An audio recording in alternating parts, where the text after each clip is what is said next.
leaders on this pod. Now, on today's pod, we are going back in time. We're going all the way to 1279 BC in ancient Egypt to talk about the leadership traits of Ramses the Great. Go. Let go.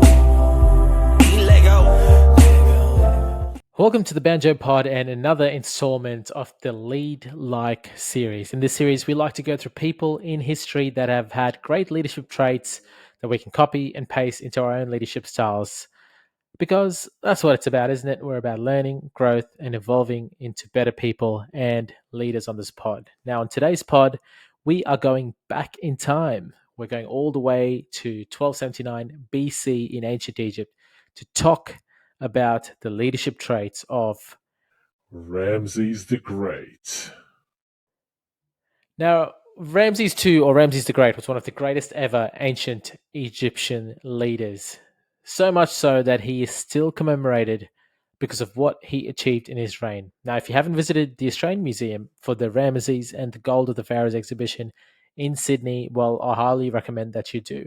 It's eye-opening and gives you great insight into ancient Egypt. Now, let's get straight into it. I'll tell you a bit about Ramses' story as well as we go through some of these traits. Now, the first trait that I love about Ramses is stability. Stability in leadership is so underrated. Now, when people think of great leaders, they think about powerful innovations, game-changing decisions. And, Ramses did have some of that, but the greatest trait that he could bring was stability. Now, for a bit of background, Ramses the Great's grandfather, Ramses I, was a civilian. He's just a normal guy, served as a high-ranking military officer to the pharaoh at that time. Now, through circumstance, he was appointed as the successor to the pharaoh of that time, and that began the Ramses lineage to reign over Egypt. Now, Ramses I's son, Seti, became pharaoh after he passed away, and Seti's son, who was Ramses the Great, took over from Seti shortly after that. Now, you would think that being of civilian upbringing, Ramses the Great, would have a chip on his shoulder. Well, he did have a few things, and he looked like he had a chip on his shoulder later on through some of his arts and artifact, which we'll talk about later. But his aim from taking over the throne was to reclaim and secure Egypt's borders and take Egypt through this period of stability that they so craved.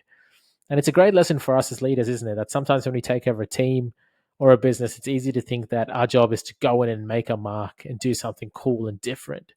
But sometimes the situation just needs stability from usually which comes good innovation or good growth. Well, how did he bring that stability though? And that takes us to the second trait, which is diplomacy. But to talk about diplomacy, it'd be amiss of me not to mention Ramses the Great's greatest ever military achievement, the Battle of Kadesh. The Battle of Kadesh had a strategic importance for Egyptians at that time and their opposition as well, the Hittites, who both wanted control over the location due to the important trade routes that they held and also its value as a military outpost. Now, Ramses the Great aimed to recapture territories in modern Syria and ultimately weaken Hittite influence.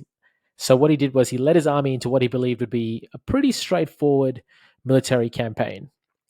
But he was misled. He was backstabbed by these two captured Hittite spies who falsely reported that the Hittite forces were farther north than they actually were. Turns out they were around the corner.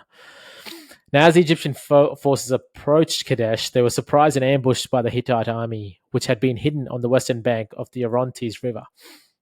And the Hittites launched a heavy chariot attack, catching Ramses' division, which was separated from the rest of his army in a vulnerable position. So they were all in disarray in different parts of this battle. Now, despite this initial surprise, Ramses the Great displayed remarkable leadership and personal courage. Also, he says through his writings, by rallying his troops to withstand the Hittite onslaught. The Egyptians then managed to stabilize their lines, and eventually the arrival of Ramses' delayed divisions helped to turn the tide against the Hittites. So he kept his cool, got everyone composed and held together, defended that initial onslaught, and then everyone else came in and helped their division out to, as he said, turn the tide. Now, the battle concluded without a decisive victor because both sides suffered a lot of heavy casualties, and Neither could really claim a clear victory, which is what history says. But Ramses the Great portrayed that the Egyptians were clear victors.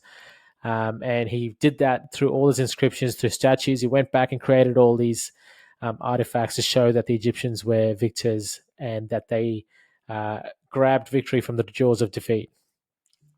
Now, why was this great? We were talking about diplomacy before, and then we got to war and we got confused. This was really important because this later led to this Treaty of Kadesh. From the Battle of Kadesh came the Treaty of Kadesh, which was the world's first known peace treaty.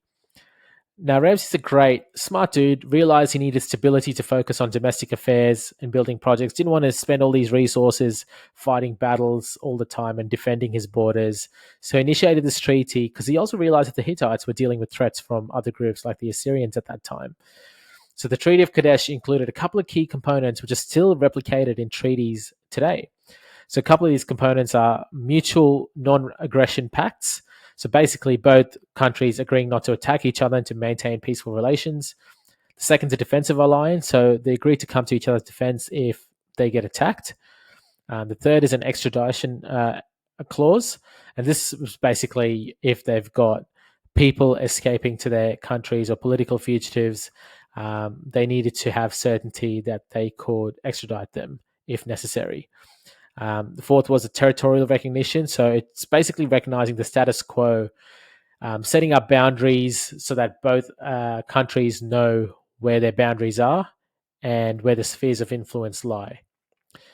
And also, Ramses then took this Treaty of Kadesh to bring stability to his nation, create confidence internally in Egypt, while thwarting off at the same time their biggest enemy or competitor at that time, which was the Hittites.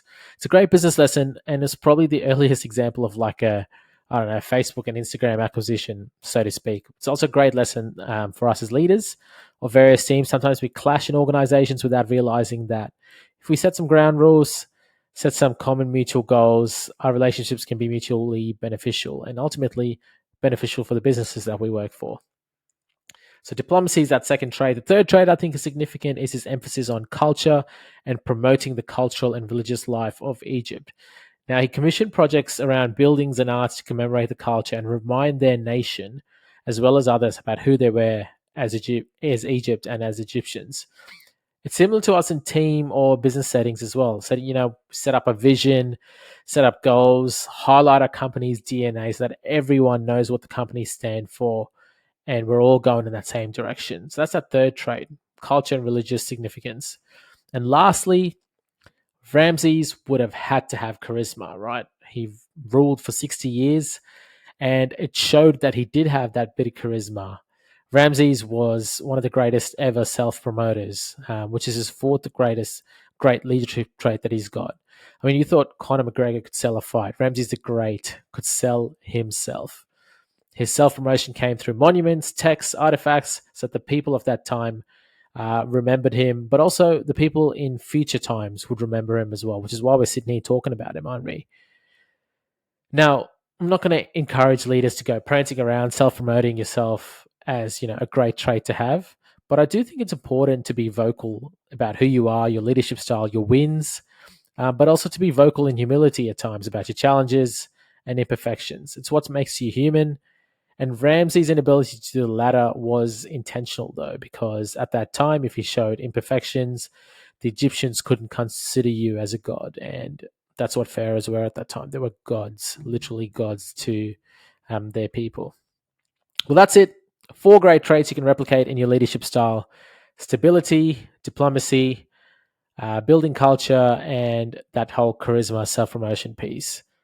Now, I hope you got value out of this episode, learned a bit about Ramses the Great. Like always, we love the Lead Like series here on the Banjo Pod. And if you did too, please like this video to help the algos. Subscribe so you can get notified when a new Lead Like video comes out. And comment on here if there are other great leaders that you like that we can highlight, but also if there are traits of Ramses the Great that I may have missed. Thank you for watching, and catch you on the next episode. It's 20 team, baby, yeah, out the D Lego.